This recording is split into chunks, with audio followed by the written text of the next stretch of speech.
Bismillahirrahmanirrahim. In the name of Allah, the most beneficent, the most merciful. Welcome to my another videos. Lawyer challenges Uttarakhand civil court in High Court. Says provision are discriminatory towards Muslim LGBT communities. आइए हम इसी पर बात करेंगे। इससे साफ मालूम होता है कि यूनिफॉर्म सिविल कोड लागू होने से ना सिर्फ मुस्लिम कम्युनिटी इस सेग्रेगेशन में बल्कि और भी जो माइनॉरिटीज़ में आते हैं उसके भी मतलब जो फंडामेंटल राइट्स है उनके फंडामेंटल राइट्स को भी वायलेशन हो रहा है, जो कि कॉन्स्टिट्यूशन तमाम इंडियन सिटीजन को ये राइट्स देता है मगर उस राइट्स का यूनिफॉर्म सिविल कोड वायलेट कर रहा है। तो इसी चीज़ को रखते हुए मद्देनज़र उत्तराखंड के लोअर ने वकील ने इस चीज़ को हाई कोर्ट में पिटीशन दाखिल किया। इस यूनिफॉर्म सिविल कोड को लागू होने का जो मेन रीज़न था और मुद्दा था, जो इन लोगों का एजेंडा था कि एक देश और एक कानून होनी चाहिए, यानी एक देश और अलग अलग कानून क्यों। तो सवाल ये भी है कि एक देश तो अलग अलग स्टेट में अलग अलग फिर ये लैंग्वेज क्यों है। हिंदी जो कि हमारी राष्ट्रीय भाषा हम लोगों ने पढ़ा किताबों में मगर वो नहीं है, वो क्यों नहीं है, इस चीज़ पर सवाल नहीं है। और इनसे कितनी तकालीफ होते हैं भाई, जो नॉर्थ स्टेट से साउथ स्टेट में आते हैं काम करने के लिए, जितने भी वर्कर है उनसे पूछे आप कितनी परेशानी होती है, कितनी परेशानियों का सामना करते हुए वो अपने डेस्टिनेशन पर पहुंचते हैं। इस टॉपिक को भी तो संसद में उठाया जाए मगर इस टॉपिक पर कोई बहस नहीं कि आज भी आज़ादी के 78 साल हो गए मगर आज भी जब साउथ स्टेट में चाहे वो तमिलनाडु हो केरला हो, जब वहाँ जाएंगे तो मालूम होगा अलग ही फील होता है। इंडिया में रह के अलग ही फील होता है कि मैं इंडिया में है कि नहीं। मैं ये नहीं कह रहा हूँ कि उसकी लैंग्वेज है, उसका कल्चर है, वो अपनाए, उसका फंडामेंटल राइट्स जो कॉन्स्टिट्यूशन देता है।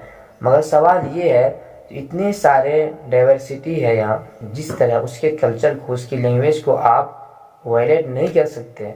ठीक इसी तरह अब समाज में अलग अलग कम्युनिटीज़ में मैरिज का सिस्टम अलग है, डिवाइडेड प्रॉपर्टीज का सिस्टम अलग है। गवर्नमेंट को इतनी ऑब्जेक्शन करने की क्या ज़रूरत है, तो उसका फंडामेंटल राइट। अभी जो लोअर ने जो चैलेंज किया हाई कोर्ट में कि आप एक ही डंडे से क्यों भागना चाहते हैं। भाई किसी रिलीजन में एक से दो शादी कर सकते, कोई नहीं कर सकता। किसी रिलीजन में अपने ख़ानदान में शादी कर सकते हैं, किसी रिलीजन में अलाउड नहीं है। तो उसके ये राइट है, उसके फंडामेंटल राइट है, मगर आप एक कानून में एक ही डंडे से भागना चाहते हैं, उसके फंडामेंटल राइट को आप बिल्कुल वायलेट कर रहे हैं।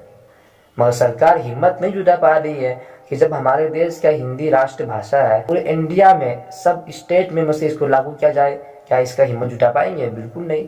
हिम्मत की एक बार तो संसद में बवाल हुआ तो उसके बाद कभी हिम्मत नहीं किया दोबारा। हमारे प्राइम मिनिस्टर को पेपर में कोई भी प्रोडक्ट लिख दीजिए और उसको बोल दीजिए कि फुला शॉपिंग सेंटर है, आप वहाँ से ये प्रोडक्ट खरीद कर सही सलामत दिल्ली पहुँच कर दिखाए, उसके बाद मालूम होगा और कितने शॉपिंग सेंटर का वो चक्कर काट कर उस तक पहुंचेगा। वो इतनी परेशानी होती है।